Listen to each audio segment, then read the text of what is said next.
네, 이번 주말 전국에 또 많은 비가 예보됐습니다. 이미 역대급 호우로 곳곳에 피해가 큰 가운데 조만간 태풍까지 발달할 가능성도 나오고 있는데요.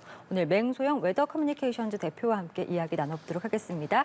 어서 오시죠. 네, 안녕하세요. 네, 자 물벼락을 몰고 온 이번 올여름 장마 전선 이미 평년 강수량을 좀 넘어섰습니다.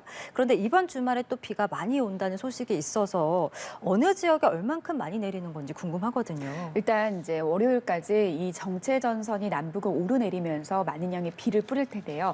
이번 정체전선상에서 발달한 장마 구름의 특징이 좁은 구역에 많은 양의 비를 짧은 시간에 뿌리고 계속해서 이동한다라고 해서 뭐 홍길동 장마다 뭐 이런 표현까지도 붙여졌는데 일단 뭐 지금까지 내린 양도 굉장히 많은 양입니다. 통상적으로 장마는 한 6월 19일 제주도를 시작으로 남부지방은 한 6월 23일 그리고 중부지방은 6월 25일 그리고 한 32일 정도 이어지면서 이제 한 이맘때쯤 한 7월 25일, 6일 정도면은 이제 중부지방을 끝으로 끝나는 게 일반적입니다. 그래서 기간적으로 봤을 때는 어떻게 보면은 그냥 평년 이맘때 기간에 시작을 해서 뭐 다음 주 물론 중부지방은 좀 더 길게 이어질 것으로 보입니다만 이어지지만 양은 만만치가 않습니다. 이미 전국적으로 500mm가 넘는 양의 강수량을 기록을 하고 있는데 장마 기간 한철 동안에는 평균 보통 한 350mm 안팎 정도라고 하면은 거의 배 이상 수준에 이미 장마가 끝나지도 않았는데도 많은 양의 비가 내렸고요.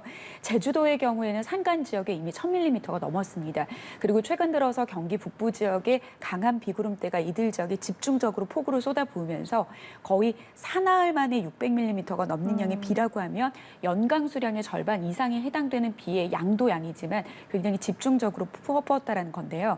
지금 강한 비구름대가 서해상에서 특히 남쪽 지역을 중심으로 지금 유입되고 있는 상황입니다. 그래서 지금 전북과 그러니까 호남 지역 그 주변으로는 호우주의보가 내려진 가운데 호우경보가 내려진 지역에서는 시간당 30에서 많게는 50mm 안팎의 세찬 비가 내리는데 오늘 이들 지역을 중심으로 50에서 100mm, 이미 한 10에서 60mm 정도의 비가 내린 상황인데 앞으로 50에서 100mm가 이들 지역을 중심으로 좀 추가적으로 내릴 것으로 보이고요. 비구름이 이제 밤 동안에 중부지방으로 북상을 하게 되면 이제 중부지방에 더 많은 양의 비가 예상됩니다. 네, 이번에 말씀해주신 것처럼 이제 비구름이 강해지는 시점이 주로 밤 시간대가 될 것으로 보이는데 유독 이번에 좀 밤이나 이렇게 새벽 시간대에 비가 많이 오는 어떤 특별한 이유라도 있습니까? 일단 큰 틀에서 봤을 때 지구 온난화로 인해서 전 지구의 기온이 상승하면서 전 지구가 품을 수 있는 수증기량이 많이 늘어났습니다. 그래서 이거는 비단 장마철뿐만이 아니라 과거와는 다른 보통 비의 형태가 아니라 굉장히 강하게 비구름을 발달시킬 수 있을 만한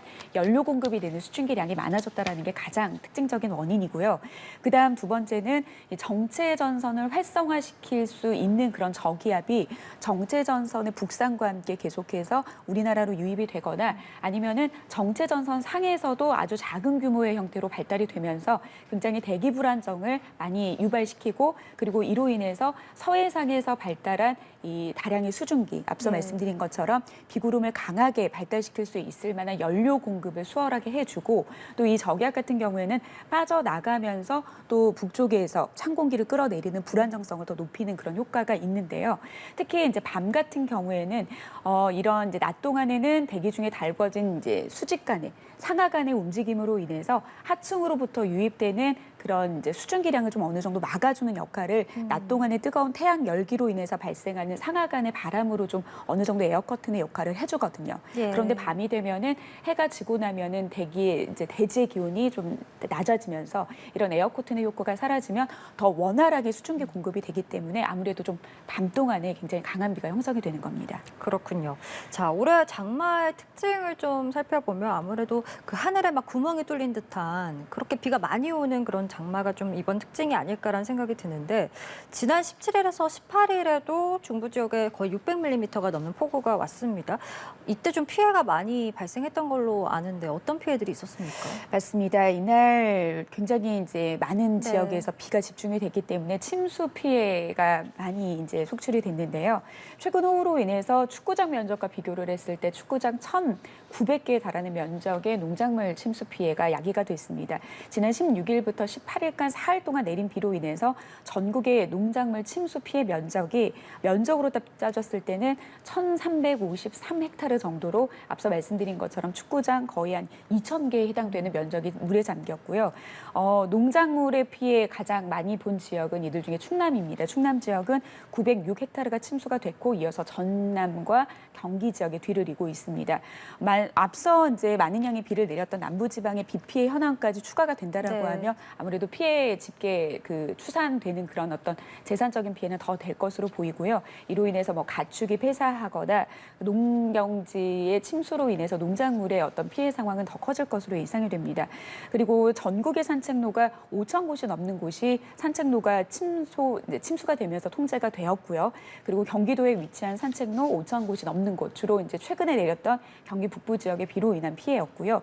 그리고 도로 유실 침수 피해도 300건이 넘은 400여 건 정도가 되고, 그다음에 주택 침수도 455건 등의 좀 크고 작은 피해들이 계속해서 속출하고 있는 상황에서 앞으로도 계속해서 지금 수도권 지역과 강원 영서 지역은 다음 주 주말까지도 비 예보가 있기 때문에 좀 계속해서 피해는 좀 늘어날 것으로 보입니다. 그러니까요. 이미 전국적으로 많은 피해가 지금 발생했는데 또 큰 비가 내린다는 예보가 있으면서 이제 추가적인 피해에 대한 우려의 목소리들이 계속 나오는 것 같습니다. 어떤 점을 좀 우리가 주의해야 될까요?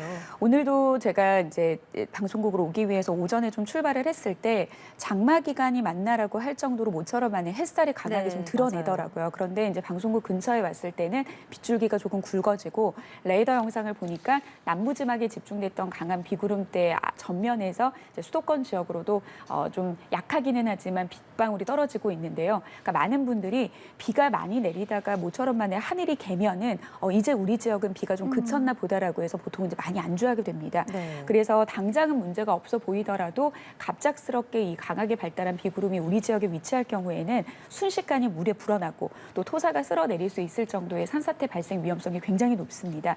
이 많은 지역에 앞서 말씀드린 것처럼 600mm 안팎의 많은 양의 비가 이미 많은 토양과 도로에 지금 머금고 있는 그런 상황이기 때문에 지금 주변 곳곳이 모두 다 좀 위험한 그런 상황이기 때문에 주변에 좀 비가 그치는 오늘 낮 동안에도 좀 소강 상태에 접어드는 곳에서는 이렇게 어떤 조치를 취하실 때 예보와 이제 같이 살피시면서 지금 간단한 조치, 예를 들면 뭐 배수로가 막혔다라든지 뭐 이런 어떤 간단한 조치들을 취할 수 있는 상황인지를 좀 파악을 하시고, 그다음 남부지방은 이제 다음 주에는 비 예보가 조금 완전하게 잦아들기는 하지만 수도권 지역과 강원도 지역에 계신 분들은 앞으로도 계속해서 비 예보가 있다는 점을 좀 감안을 하셔서 좀 주변의 피해 상황에 대비를 할 때도 좀 기상 정보와 함께 살피시면서 좀 하시는 게 좀 좋을 것 같습니다. 네, 기상 정보를 계속해서 좀 잘 살펴봐야 되겠네요.